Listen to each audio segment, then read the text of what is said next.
Sekelompok teman muda Ria, Dika, Andi, dan Sari memutuskan untuk pergi berpetualang ke Goa Belanda di Bandung. Mereka ingin menjelajahi tempat yang konon memiliki sejarah mistis dan keindahan alam yang luar biasa. Namun, saat mereka memasuki goa yang sudah lama terbengkalai itu, mereka mulai merasa ada yang aneh, terpisah dari satu sama lain. Mereka terjebak dalam lorong-lorong gelap goa yang tak terduga, berjuang untuk bertahan hidup dan mencari jalan keluar. Mereka harus menghadapi ketakutan dan rahasia gelap yang tersembunyi di dalam goa. Karakter utama: Ria, pemimpin kelompok, pemberani, suka tantangan. Dika, pria cerdas, suka hal-hal berbau sejarah dan misteri. Ande, pemuda penyuka petualangan, sedikit ceroboh.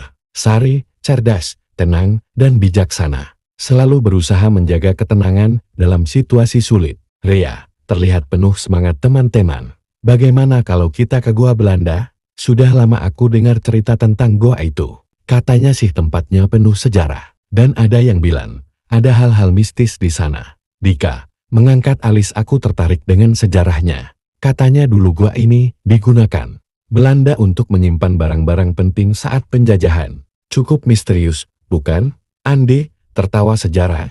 Yang penting ada petualangan seru kan? Aku bawa kamera, biar kita bisa foto-foto. Sari tersenyum. Aku sih nggak masalah, asal jangan sampai tersesat.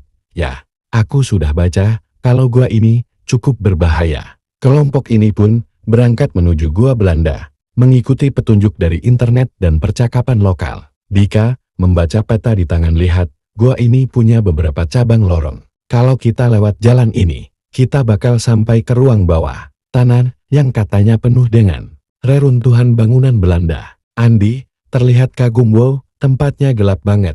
Ya, tapi keren juga. Ria, ayo, kita terus maju. Jangan khawatir, kita pasti bisa pulang dengan selamat. Tiba-tiba, mereka mendengar suara-suara aneh dari dalam goa. Suara bisikan yang seakan datang dari dalam batu. Sari terlihat gelisah. Sari berbisik, ada yang aneh di sini.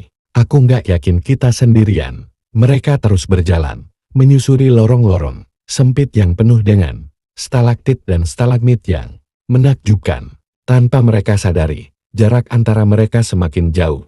Tiba-tiba, mereka semua kehilangan jejak satu sama lain. Ria, berteriak Dika. Sari, Andi, di mana kalian?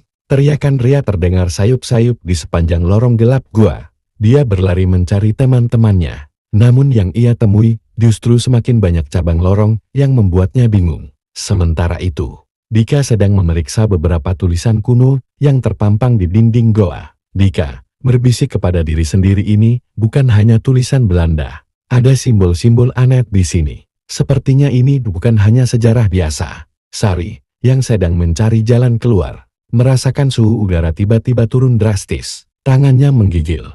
Sari terkejut, ada yang nggak beres. Kita harus segera keluar dari sini. Andi panik, kenapa kita jadi terpisah gini? Apa yang sebenarnya terjadi di gua ini? Tiba-tiba, mereka masing-masing mendengar suara langkah kaki yang aneh dan jauh. Ada sesuatu yang mengikuti mereka di dalam kegelapan. Ria menatap sekeliling. Teman-teman, lihat, ini tempat yang besar, seperti ruang bawah tanah yang diceritakan. Tapi kenapa terasa beda? Dika melihat sekitar ini seperti tempat ritual. Aku bisa melihat simbol-simbol aneh yang terpahat di batu-batu ini. Sepertinya ini bukan hanya gua biasa. Ini adalah tempat yang dulunya digunakan untuk hal-hal gelap. Tiba-tiba, suara bisikan yang semakin keras terdengar, dan cahaya mereka mulai meredup. Sari berbisik, kita nggak sendirian. Di depan mereka, muncul bayangan samar seorang pria tua berpakaian Belanda. Wajahnya tampak seperti setengah bayangan. Pria tua berbicara dengan suara pelan, namun tegas. Kalian datang jauh-jauh ke sini, tapi kalian tidak akan pernah keluar hidup-hidup. Ini adalah tempat yang terkutuk. Ria melangkah maju, wajahnya menunjukkan tekad. Ria, kami datang mencari petualangan, bukan ketakutan. Kami akan keluar dari sini. Dengan keberanian, mereka memutuskan untuk mengatasi ketakutan mereka dan mencari jalan keluar. Tetapi setiap langkah terasa semakin berat. Seakan-akan mereka sedang melawan sesuatu yang lebih besar dari sekedar goa. Mereka mencoba menemukan jalan keluar. Setelah beberapa waktu, mereka akhirnya menemukan sebuah lorong sempit yang tampaknya menuju keluar. Namun, mereka harus melewati ruang yang sangat gelap, di mana suara-suara aneh terdengar semakin jelas. Andi, takut aku rasa ini bukan hanya gua biasa. Ada sesuatu yang menunggu kita di sini. Sari, kita harus bersama. Jangan berpisah lagi. Ria, Dikar, Andi, dan Sari saling menggenggam tangan. Dan mereka berusaha untuk tetap tenang meskipun perasaan takut mulai mencekam. Akhirnya, mereka melihat cahaya dari kejauhan. Dengan semangat yang hampir putus, mereka berlari ke arah cahaya tersebut. Mereka keluar dari gua dengan napas terengah-engah. Mereka berdiri di luar, merasa lega meskipun sedikit terkejut dengan pengalaman yang baru saja mereka alami. Dika, tersenyum kecut, aku rasa kita nggak akan pernah kembali ke sana lagi. Ria, tertawa setuju. Tapi, meskipun seram, pengalaman ini nggak akan aku lupakan. Sari, yang penting kita selamat. Tapi aku merasa, ada sesuatu yang masih tertinggal di dalam sana. Andi, kita sudah keluar, itu yang penting. Tapi, siapa tahu, mungkin ada lebih banyak misteri yang belum terungkap. Mereka berjalan, meninggalkan Goa Belanda. Namun jauh di dalam hati mereka, sebuah pertanyaan tetap mengganggu. Apa sebenarnya yang tersembunyi di dalam goa itu?